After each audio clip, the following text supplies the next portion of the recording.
Ser Podcast.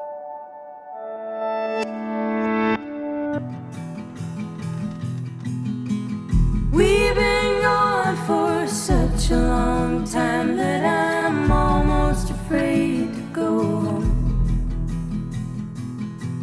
A long road is a long, dragged out imagination where things can go wrong, but we keep rolling on.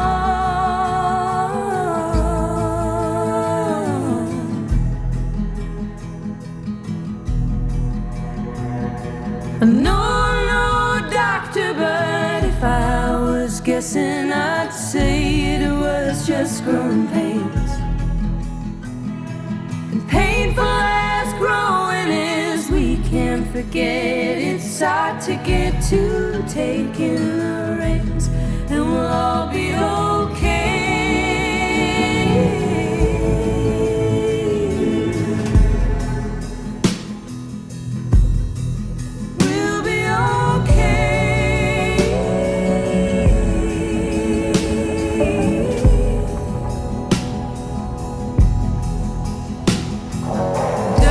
Trails can lead you to a golden road, I've been told.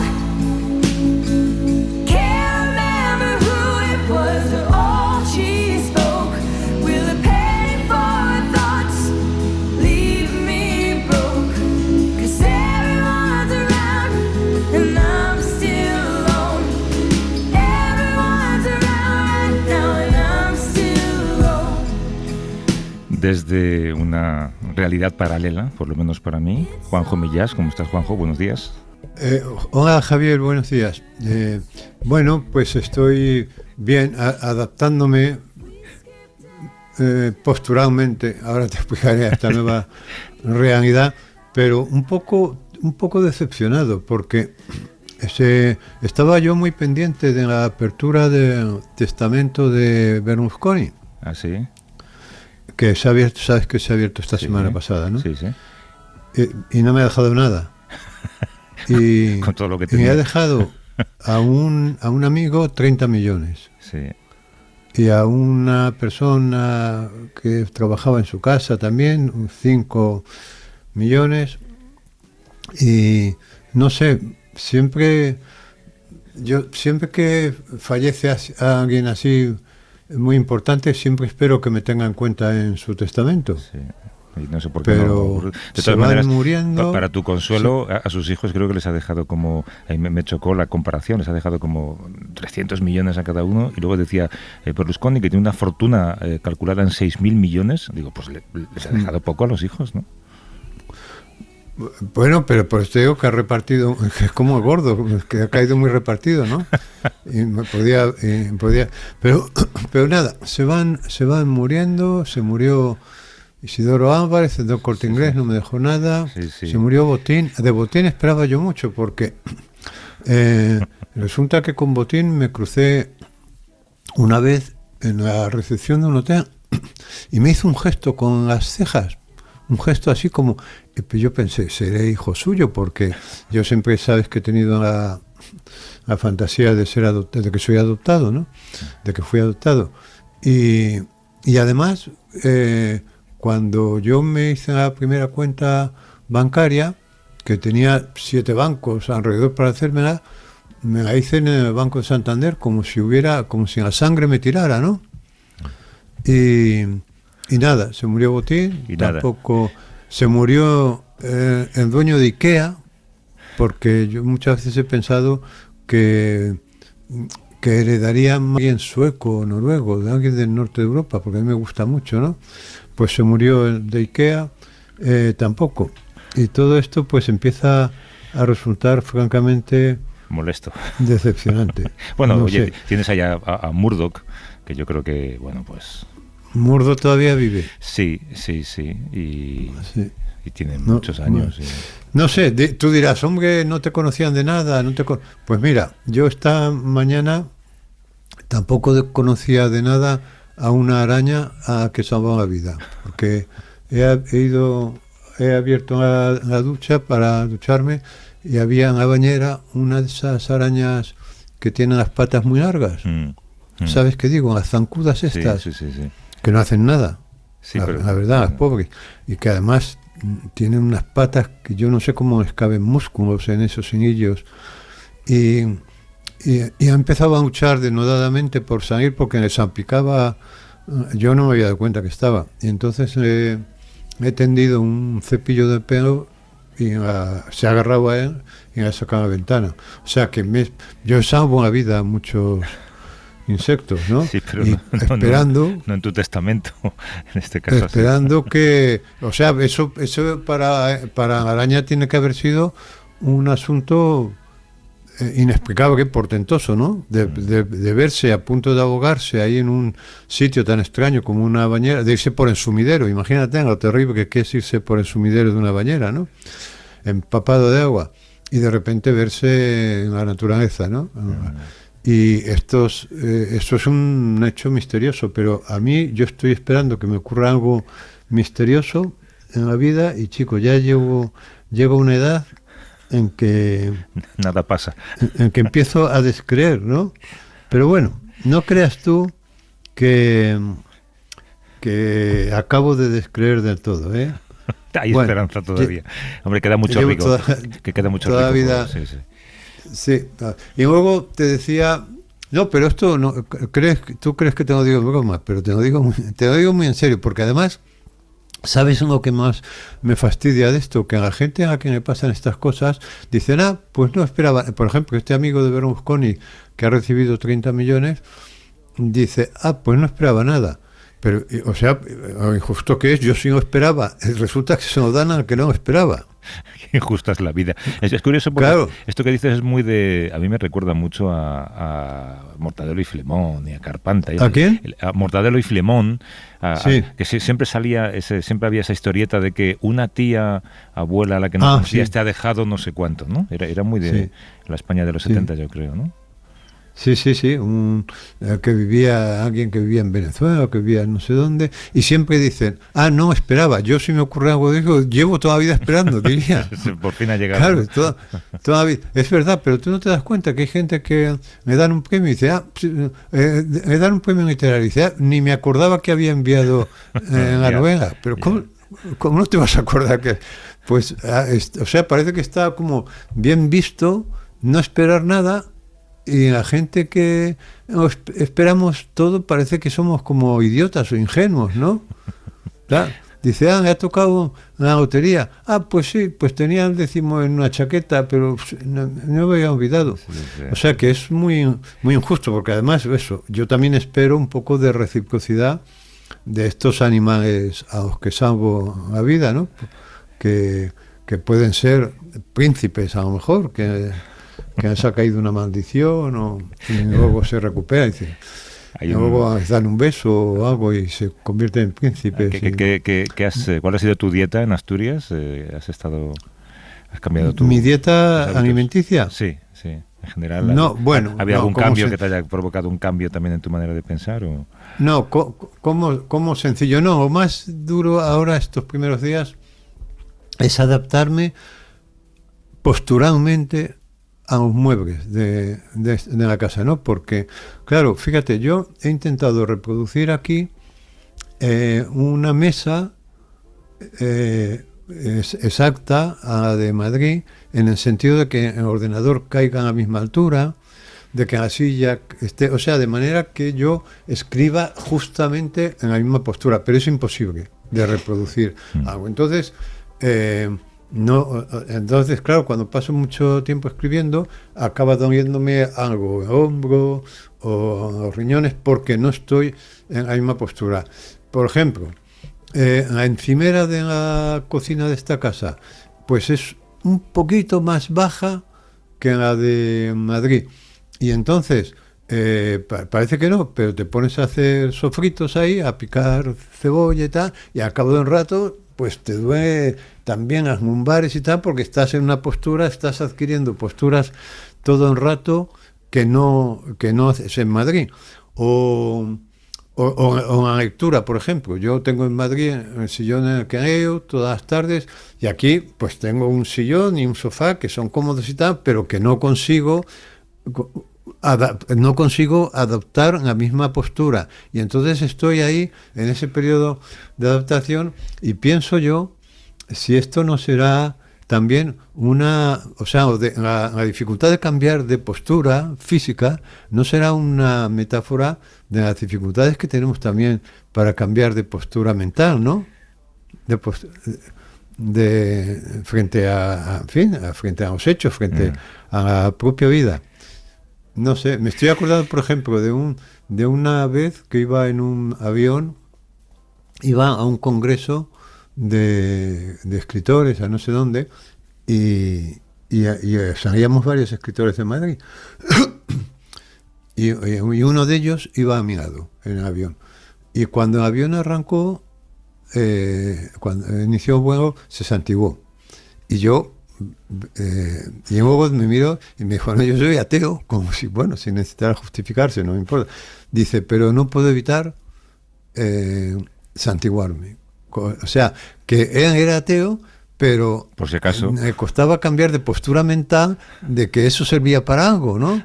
O sea, entonces, me imagino que estas dificultades posturales que tengo yo, hasta que lo conquiste, pues me imagino que cuando lo conquiste ya me tendré que volver a Madrid, pero que no creas tú que es sencillo, ¿eh? No. Porque te digo que yo no, bueno, tú cambias mucho de casa, tú no notas estas cosas. Sí, no, y de hecho, lo que pasa es que yo sí que intento reproducir las condiciones básicas. Ahora que lo has mencionado, he pensado, por ejemplo, que tengo exactamente el mismo modelo de monitor de ordenador para trabajar.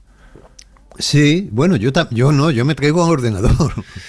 Yo uso un monitor y ahora que lo dices, claro, a lo mejor pasas mucho tiempo ahí, pienso que eso me da el confort de no sentir ese cambio, ¿no? Y de trabajar a gusto.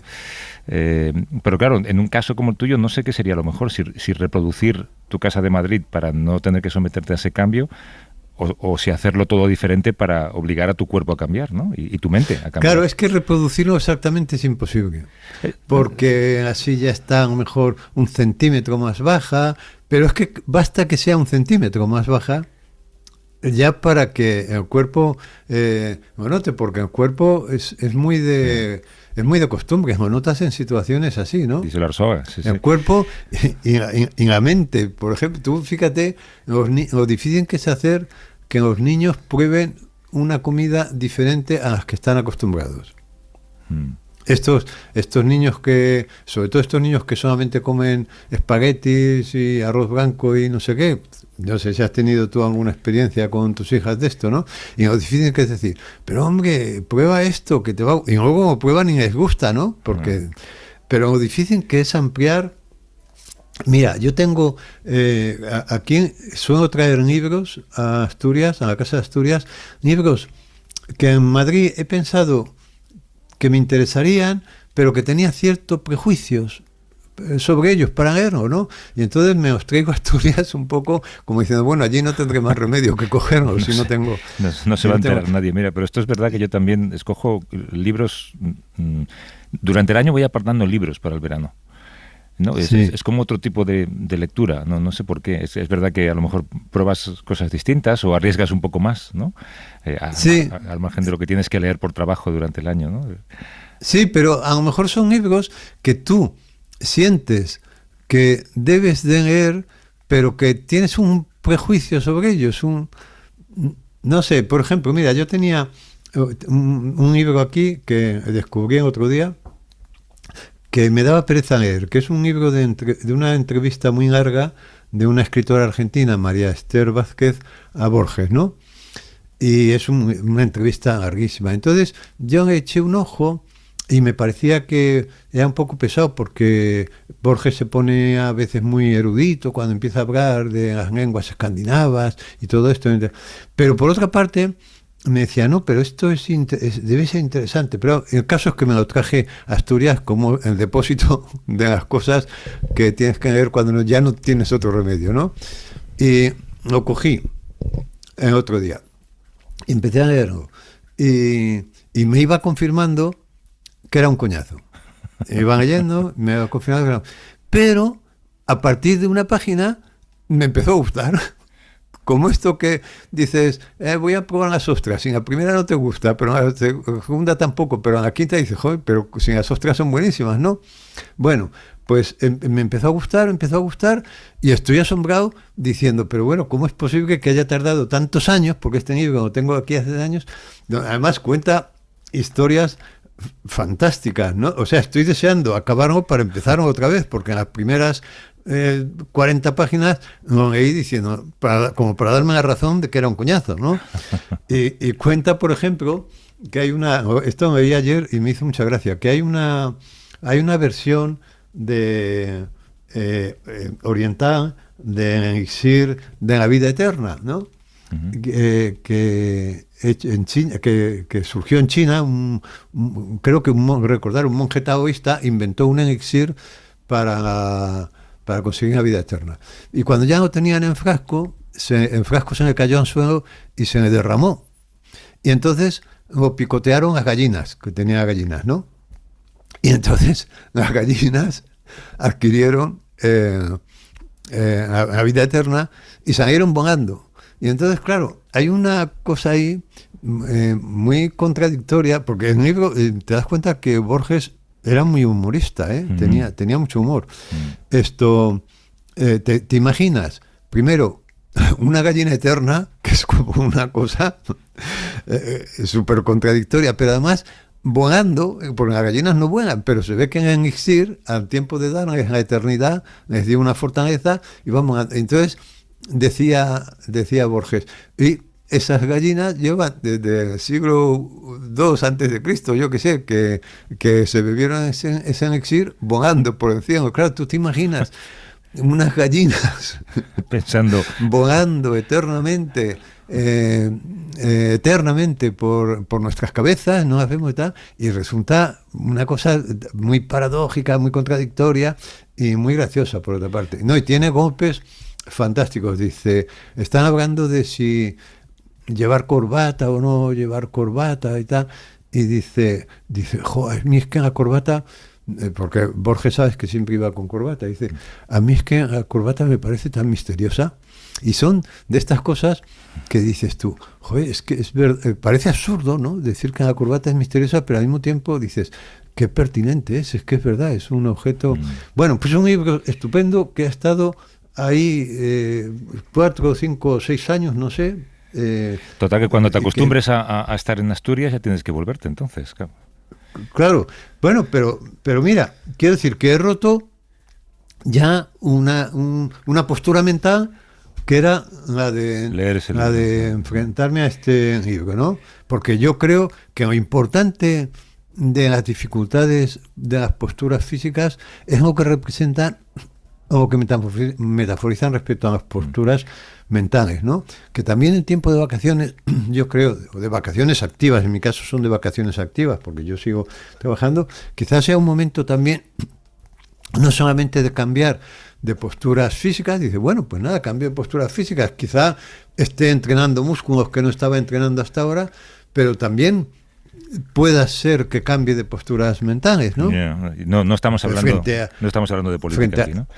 No estoy hablando de política, aunque también, pero quiero decir que tenemos una saturación política. No, me refiero a cosas más mundanas, sencillas, más de la vida cotidiana, más respecto a ti mismo, ¿no? Y a tu familia, y a cosas, eso como ese acto, por ejemplo, de este compañero escritor que te decía que se santiguaba, dice, bueno, pues voy a tener un valor. Yo creo que todos tenemos un toque, sobre todo los que nos hemos educado en la religión, ¿no? Y aunque hoy no creamos, pero tenemos muchas cosas, muchos ritos religiosos de carácter inconsciente, ¿no? Y ser capaz de romper uno de esos ritos, oye, es cambiar de postura. Tú imagínate esta gente, este hombre, por ejemplo, que se santigua siempre que despega un avión, que un día se atreva a decir, venga, no me santiguo, a ver qué pasa. A ver qué pasa. Ya sería mala suerte, ¿eh? Ya sería mala suerte que se estrellaran en el avión. Pero bueno, tú y yo convendríamos en que sería una casualidad, no un acto de justicia, ¿no? O sea, que yo heredara de Berlusconi sería un acto de justicia, pero que Bueno. el avión se estrellara justo el día que no te santiguas, eso sí sería una casualidad, digo yo, ¿no? Pero bueno, que estás aquí un poquito defraudado por el testamento de Berlusconi. ¿el qué? No digo que estás defraudado por el testamento de Berlusconi. Sí, sí. Paqui me recuerda que ella espera que también en algún momento, en algún testamento, a ella le quede algo. No sé por qué introduce este elemento en esta conversación. Se refiere a los dos, no solamente a ti. Y claro, como a mí me ve ya mayor. Oye, está aprovechando. Paqui tiene un sentido práctico increíble, ¿eh? Sí. No, Paqui Paqui no se santiguaría nunca en un avión. ¿No? No se antiguaría, pero mira, ha dicho, mira Millán lo que está diciendo, está mayor.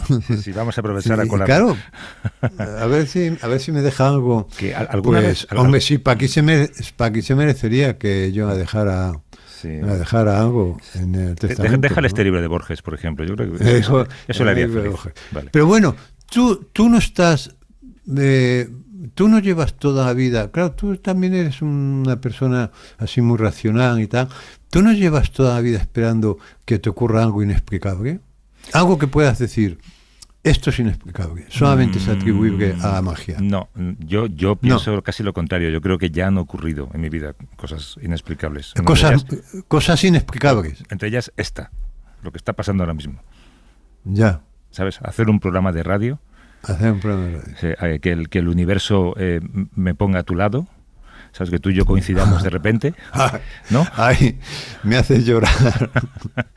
Oye, y alguna vez, porque hablamos mucho de, antes, pensando esta semana incluso, como ya nos acercamos al final de la temporada, en las palabras que más hemos mencionado, yo creo que una de las palabras que más te he escuchado este año es la palabra delirio. Tú hablas de lo irracional, pero también al mismo tiempo racional que sería que Berlusconi te hubiera dejado algo en el testamento, porque tú lo estás esperando al fin y al cabo, ¿no? Estás esperando que eso ocurra en algún momento de tu vida. Sí. ¿Alguna vez ha pasado lo contrario? Que tú piensas que ha ocurrido algo que no ha ocurrido, que por desacuerdo con tu memoria, no sé, por un sueño convertido en un recuerdo que en realidad no es realidad, piensas que alguien te ha dejado algo y no te lo ha dejado. ¿Que alguien me ha dejado algo sin dejármelo? Sí, o que algo te ha pasado sin que haya pasado. Sí, bueno, sí. Fíjate, a mí me pasó una cosa cuando era pequeño que es imposible que me pasara, ¿no? Pero bueno, que a lo mejor resulta que es lo maravilloso que estaba esperando, pero que me sabe a poco porque quizás soy muy ambicioso. Mira, yo tendría como 8 o 9 años, ¿no? Y estábamos jugando, y era en verano, estábamos en vacaciones, nos pasábamos la vida en la calle, los niños, ¿no?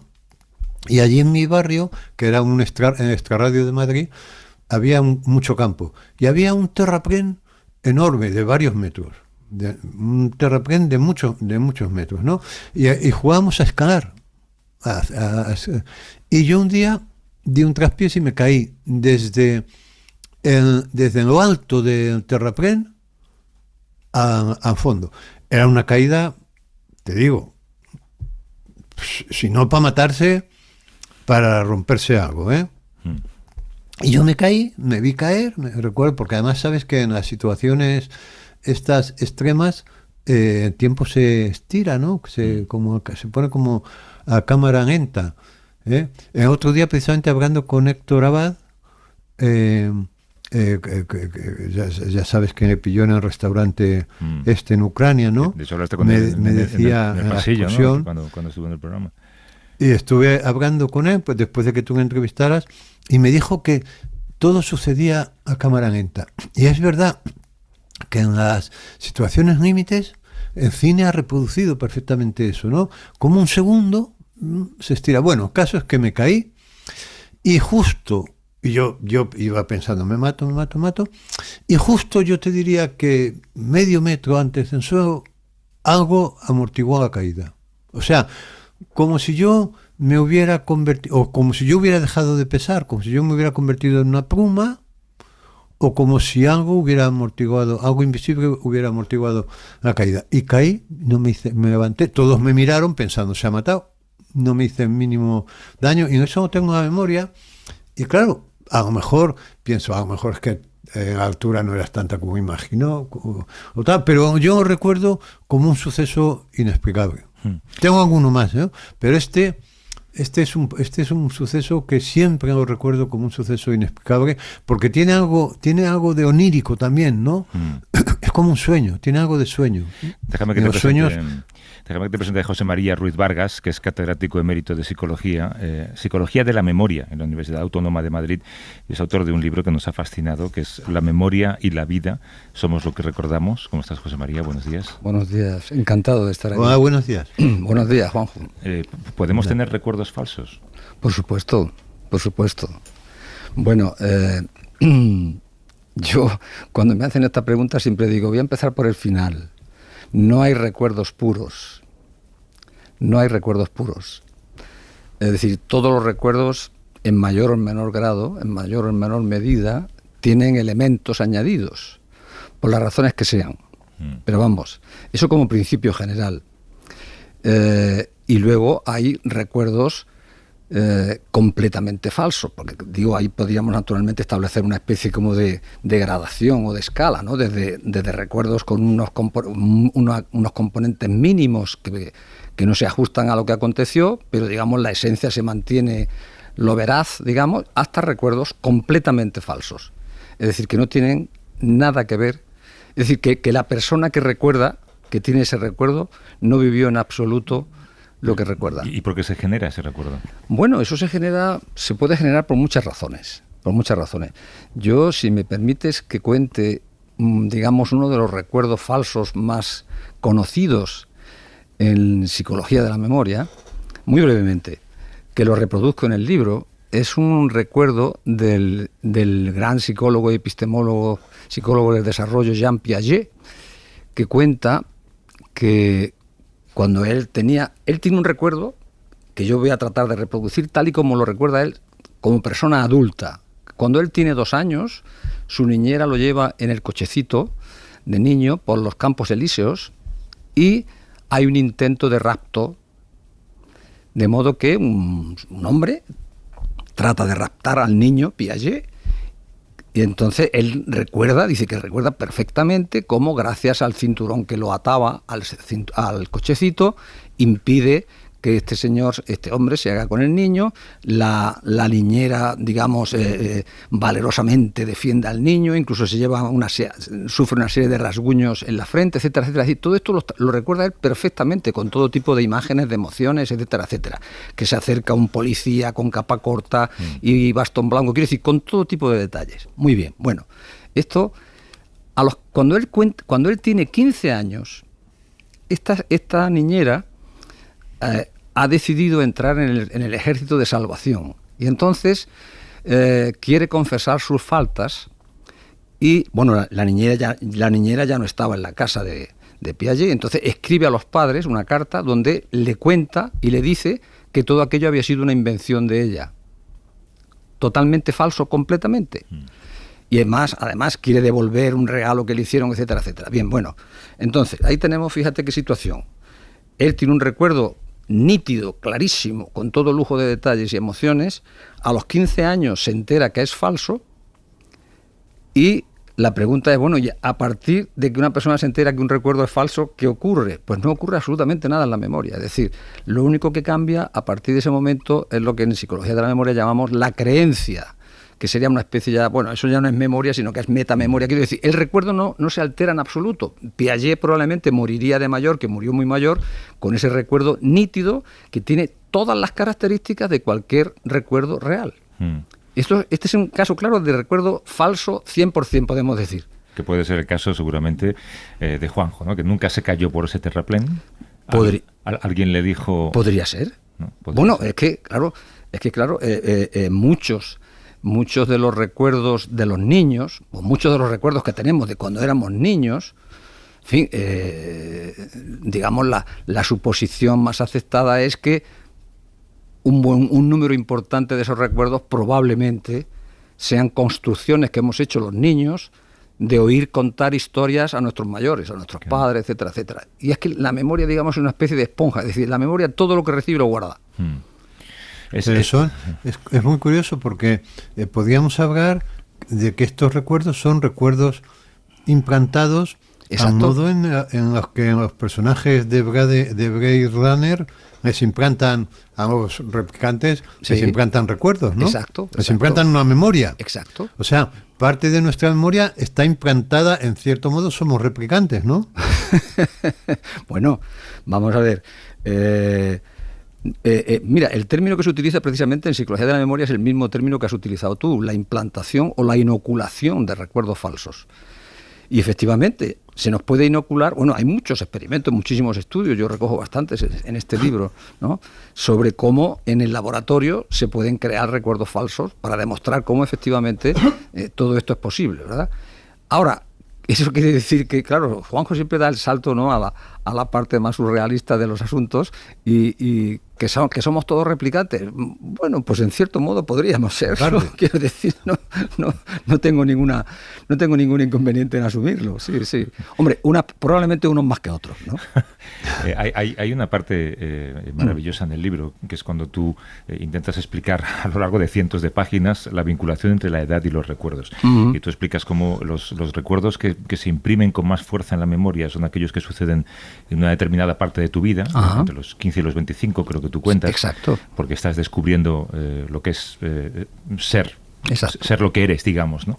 Y tiendes también a sellar ahí los malos recuerdos. Y sin embargo, a medida que te haces mayor, y sobre todo en las últimas décadas de vida, cuando tú pides a la gente que escriba Uh-huh. sus recuerdos, las cosas que mejor recuerda, tienden a recordar las cosas buenas, no las cosas malas. Ajá. Sí. Sí, bueno, eso lo has planteado muy bien. Digamos, de una manera muy elemental para los oyentes, se podría establecer de la siguiente manera, ¿no? Cuando eres joven, y bueno, lo de joven, en fin, tiene unas fronteras también un tanto difusas, ¿no? Pero en fin, entre los 20 y los 40 años más o menos, cuando la gente se le pide que haga balance de sus recuerdos, en fin, hay distintas metodologías o maneras de hacerlo, ¿no? Lo que se comprueba es que los recuerdos que predominan son aquellos recuerdos cargados, digamos, con emociones negativas o emocionalmente negativos. Esto, que tiene una explicación y no es difícil entender por qué, precisamente por la época de la vida en la que te estás construyendo como persona, como individuo, etcétera, etcétera, entonces te llevas mucho sinsabor, etcétera, etcétera. Pero es curioso que a partir, como tú decías muy bien, a partir de los 60, 65, 70 años, cuando más o menos se le hace la misma pregunta a personas de estas edades, lo que se comprueba es que en su memoria lo que predominan son recuerdos emocionalmente positivos. Es decir, hay un cambio realmente con la edad, en el sentido de que, bueno, pues se ve la vida. Porque claro, todo esto son actos retrospectivos, ¿no? Se ve la vida pues de otra manera. Yo probablemente por esta razón, o esta es una de las razones fundamentales por las cuales ese último capítulo al que tú te refieres, Javier, yo lo titulé Mirando hacia atrás sin ira. Claro, porque tú explicas que es una cuestión antropológica. Eso nos sirve, de alguna manera, para prepararnos para la muerte, Sí. o para reconciliarnos con nuestra propia vida. Y es mejor reconciliarte en positivo que en negativo, ¿no? Sí, y para más cosas, claro. Fíjate que bueno, hasta hace relativamente poco, en el ámbito clínico, y en el ámbito en general, entre la gente en general, pero también en el ámbito clínico, ha habido una visión del envejecimiento completamente negativa. Hasta hace muy poco, y todavía en muchos contextos se sigue manteniendo, el envejecimiento es sinónimo de deterioro, pérdida, en fin, negativo, completamente. Sin embargo, en los últimos años esto está cambiando, afortunadamente, porque bueno, se están haciendo una serie de descubrimientos, tanto a nivel cerebral como a nivel cognitivo o mental, que el envejecimiento no implica pérdida solamente, sino que implica también una gran cantidad de ganancias, que vienen, que es la tesis que yo mantengo en el libro, que vienen precisamente a contrarrestar, porque todo esto, por ejemplo, lo que hablábamos antes del cambio de la fenomenología del recuerdo, que es lo que estamos hablando, ¿no? Cómo cambia de lo negativo a lo positivo, todo esto tiene como función todo esto es un planteamiento el que yo planteo siempre muy funcionalista, muy adaptacionista, en el sentido de que aparecen una serie de fenómenos, entre ellos que se llama el efecto de positividad de la memoria, que es precisamente contrarrestar esas pérdidas inevitables que la propia edad va trayendo consigo, ese deterioro inevitable. Estamos hablando de personas sanas, claro, no hablamos de patologías de memoria ni enfermedades neurodegenerativas, ese es otro mundo, ¿no? Si, en fin, en un envejecimiento sano, saludable o óptimo, como se dice ahora mismo, claro, va habiendo una serie de pérdidas, pero el cerebro tiene suficientes, y la mente, y a nivel mental también, a nivel cognitivo, los humanos, tenemos la capacidad para ir generando una serie de elementos que se consideran ganancias, que vienen precisamente a contrarrestar esas pérdidas, de modo que el envejecimiento en la actualidad, en fin, no se debería, y los neurocientíficos llevan ya años planteando, en fin, que hay que tener una visión más optimista de lo que es el envejecimiento, ¿no? Es muy optimista, Oye, de hecho, tu libro, porque llegados a ese punto de la vida, Sí. Uno pensaría que reflexionas sobre todo lo que no has conseguido, mira que no haber viajado a tal sitio, mira que no haber llegado, y sin embargo, tal y como tú lo planteas, llegados a ese punto de la vida, contemplas el recorrido de tu vida, fijándote solamente en aquello que te hace sentir mejor, ¿no? Sí, pero no es porque yo haya adoptado, digamos, esa posición o postura optimista, que la podría haber adoptado, ¿no? Yo en ningún momento me alejo de la evidencia científica. Luego yo la interpreto, evidentemente, pero creo que no me alejo nunca. Quiero decir, todo está apoyado Sí, con, sí. con infinidad de notas, etcétera, etcétera, ¿no? Y es que efectivamente, porque no está solamente este efecto de positividad de la memoria. Si me permites, que yo ahí destaco 3 fenómenos que ocurren a partir más o menos de los 50, 60 años en adelante. Uno de ellos es, por ejemplo, la reminiscencia, el fenómeno de la reminiscencia, que es precisamente el hecho constatado, y esto lo puede comprobar cualquiera, que a partir, sobre esto hay muchos estudios, y digamos, para encontrar verdaderamente el fenómeno, si se hace, digamos, la prueba con personas de 50 años en adelante, lo que se comprueba es que, digamos, ellos comprueban que han sentido una auténtica avalancha de recuerdos de esos años que tú mencionabas antes, es decir, de esa época que iría de los 15 a los 25 años aproximadamente. Y ahí entonces el adulto se da cuenta que tiene una cantidad de recuerdos de su adolescencia y primera juventud que a los 40 y 50 años no los tenía, ¿no? Entonces, este sería un fenómeno. El segundo es este de la positividad de los recuerdos, cómo va cambiando la fenomenología del recuerdo, y hay un tercer elemento fundamental, y es cómo cambian las motivaciones, cómo cambian las emociones a partir de determinada edad, concretamente cuando la persona adulta deja de considerar como elemento, digamos, contabilizador de su vida la edad cronológica y pasa a, digamos, a elegir o elige como elemento lo que es la sensación subjetiva de tiempo futuro, es decir, el tiempo futuro, el tiempo que te queda por delante. Hay un momento, a partir de, en fin, eso ya cada persona, esto es muy individual, pero claro, a partir más o menos de los 70, 75 años, en fin, por decir ya una edad en la que se puede ver este fenómeno con toda claridad, está clarísimo que uno ya, que tenga 70 o 75 años, en fin, no es lo que más le pesa. Lo que más le pesa es que se da cuenta que la vida es limitada y claro, pues digamos, el horizonte se va a acabar mucho antes que cuando tenías 20 años o 30 años, ¿no? Entonces esto te hace que cambies completamente, ahí se produce un cambio en la motivación y en los objetivos emocionales. Y esto además es muy fácil de comprobar en la gente que conocemos de nuestras edades o de edades mayores, etcétera, cuando te dicen cosas del tipo, bueno, mira, a mí ya lo que me interesa son los amigos, yo lo que quiero es, en fin, estar con mis nietos, con mi familia, yo ya me he dejado de problemas de otra naturaleza, a mí ya los debates, aquellos, en fin, yo ahora mismo en mi casa, mis paseitos, mis nietecitos y tal, yo así soy feliz. Por ejemplo, esa es una manifestación de cómo ha cambiado los objetivos, ¿no? Y volviendo a los otros, pues efectivamente, el fenómeno de la reminiscencia, el hecho de que aparezcan esos recuerdos de esas edades tan cruciales en el desarrollo, concretamente de lo que es la formación de la identidad.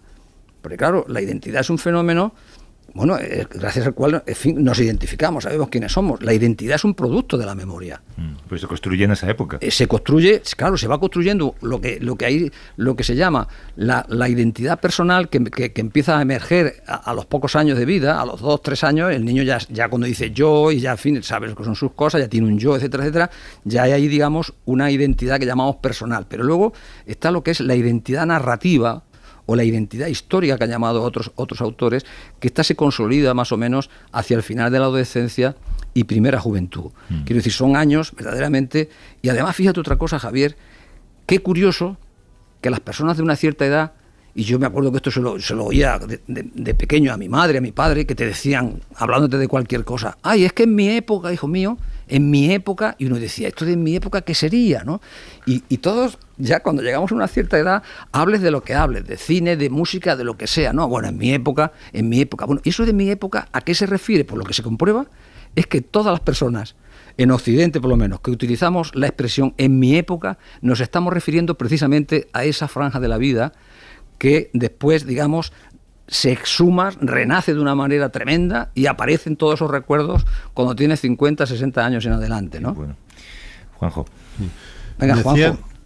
Sí, que esto, bueno, es que pensaba antes cuando decías esto de que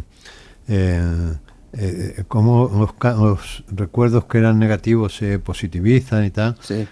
Estaba recordando precisamente una cosa de Borges, que dice que la única obligación con la que venimos al mundo es con la de ser felices. Exacto. Y él tiene un poema además que dice que de lo único que se arrepiente es de no haber sido feliz, ¿no? Entonces quizá, en fin, esa obligación, la de ser felices, es la que nos ayuda a ver lo que era malo como bueno, o a rescatar lo bueno que había en lo malo. Pero bueno, yo te quería preguntar, tú dices en algún momento que la memoria es un fenómeno neurocognitivo, sí, ¿no?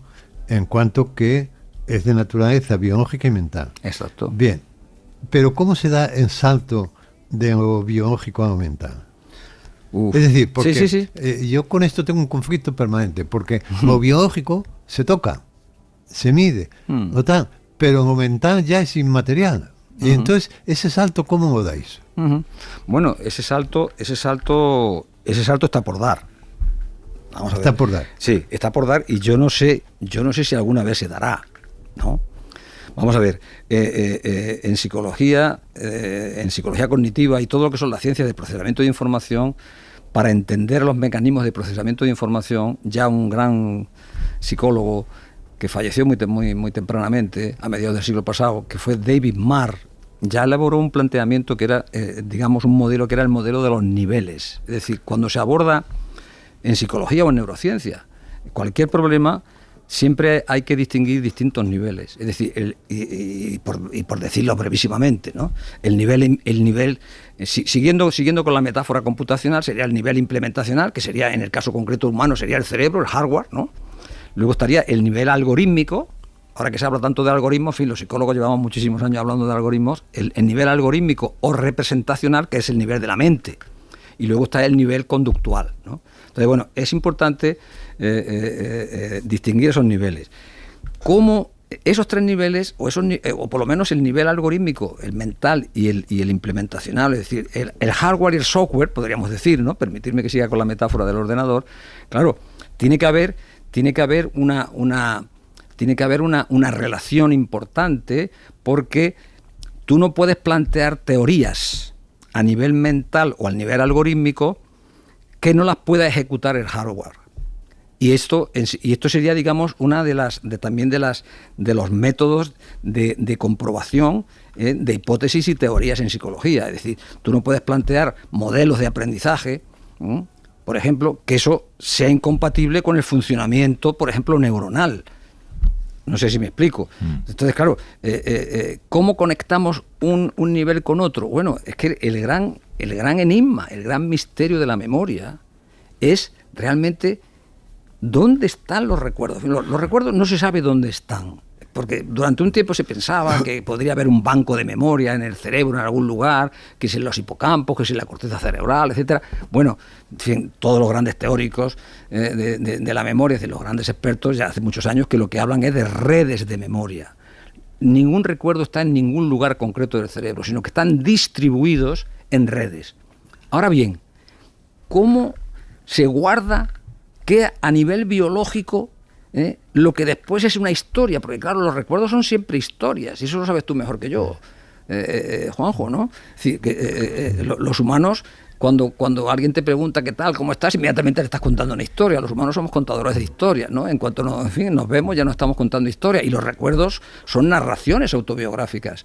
Entonces, ¿dónde están en esa sinapsis esas historias? Bueno, yo creo que ese salto, yo entiendo que yo desde luego no lo voy a conocer, ni creo que eso se llegue a conocer nunca. No lo sé, pero vamos, hoy por hoy ese es un asunto que no se aborda porque en el estudio del cerebro todavía estamos muy atrasados. Yo no sé dónde han leído que estamos en el estudio del cerebro, en el conocimiento del cerebro y sus mecanismos, como en los principios de la termodinámica, ¿no?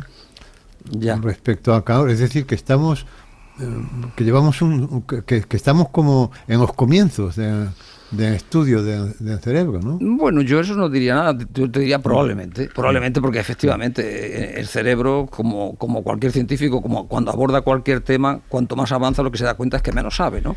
Y solo sé que no sé nada, como decía Sócrates, ¿no?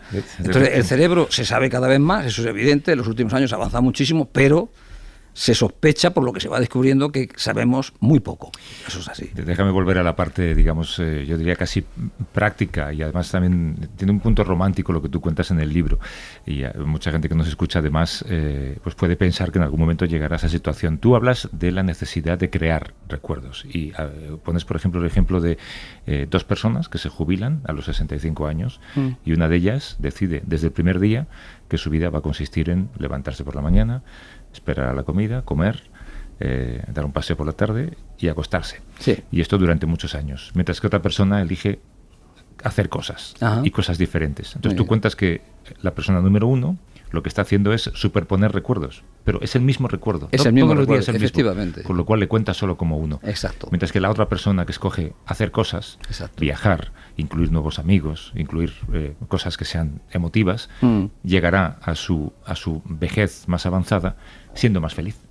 Sí, y no solamente eso, porque ese argumento que tú estás manejando, efectivamente, yo sobre todo lo utilicé en el momento en el que traté de entender ese otro fenómeno que tanto también nos sorprende a las personas de una cierta edad, que es el del tiempo, la velocidad del tiempo. ¿Por qué el tiempo se acelera cuando envejecemos? Esto es algo que todo el mundo te lo dice, ¿no? Hay que ver, ¿no? En fin, los tiempos de tu infancia eran como tortugas, ¿no? El tiempo era larguísimo, los veranos eran... Un cuarto de hora en el patio era enorme, ¿no? Ah, como decía sí, un cuarto de hora te daba ir en el patio y te daba tiempo a hacer un juego, terminarlo, empezar otro. Ahora un cuarto de hora no es nada, ¿no? Y además, sobre todo, los adultos cuando nos reunimos, los amigos y tal, ya han pasado 12 años de aquello, pero por Dios, ya han pasado 15 años. Bueno, en fin, la velocidad del tiempo, que también la trato al final, es lo último que trato en el libro, ¿verdad? En ese capítulo último sobre el envejecimiento, por qué el tiempo se acelera cuando envejecemos. Y una de las explicaciones más plausibles, con mayor poder, digamos, explicativo, va precisamente en la línea de lo que tú planteas, que por eso utilizo yo ese argumento, ¿no? Parece ser que digamos, el tiempo en realidad, yo también lo planteo en el capítulo 4, el tiempo del que hablan los físicos, el tiempo ese no existe. Es decir, para los humanos lo que existe es el tiempo subjetivo. Eso vamos a dejarlo claro. Es decir, Newton no llevaba razón cuando hablaba del tiempo objetivo. Eso lo han desconfirmado los propios físicos actuales, ¿no? Bien, pero volviendo a lo nuestro. La cuestión está en que el tiempo, cuando uno tiene una edad un tanto ya, en fin, madura, etcétera, el tiempo se percibe. Es una ilusión temporal en realidad, el tiempo va siempre igual, pero lo percibimos de una manera mucho más rápida, ¿no? Entonces, digamos, la explicación que parece que mejor explica todo esto está en la densidad de la memoria, en la densidad de los recuerdos. Y entonces, si volvemos a los ejemplos que tú ponías, claro, la persona que se limita a levantarse por la mañana, ir a trabajar, volver a casa, cenar, ver la televisión, se acuesta, se levanta, va a trabajar, vuelve. Esos son años que días, semanas y años huecos, porque es siempre lo mismo. Mientras que cuando una persona lleva una actividad, digamos, diversa, como tú decías, o no, digamos, si lo comparamos ya con la juventud, donde todos los días te encuentras infinidad de novedades, claro, los recuerdos están muy influenciados por la novedad. La novedad atrae inmediatamente la atención y entonces se genera rápidamente un recuerdo.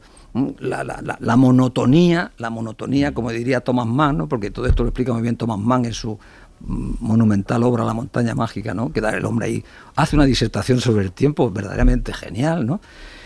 Efectivamente, cuando todo está lleno de novedad, pues digamos, tu memoria es densa, tiene unos recuerdos muy densos y eso hace que la percepción que tú infieres de ahí es que el tiempo realmente va a un ritmo, en fin, vamos a decir, normal o pausado, es decir, que no va volando como cuando eres mayor.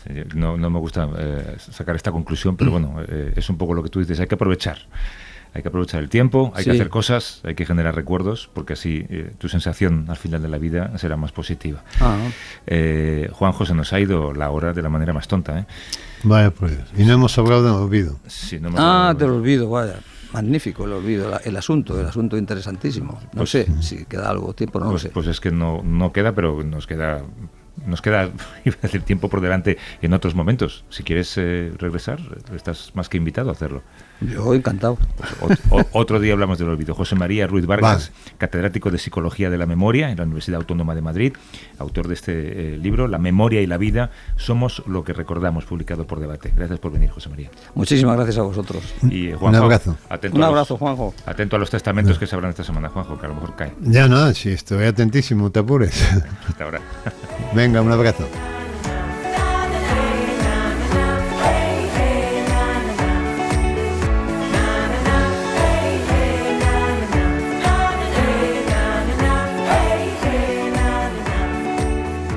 Para no perderte ningún episodio, síguenos en la aplicación o la web de la SER, Podium Podcast o tu plataforma de audio favorita.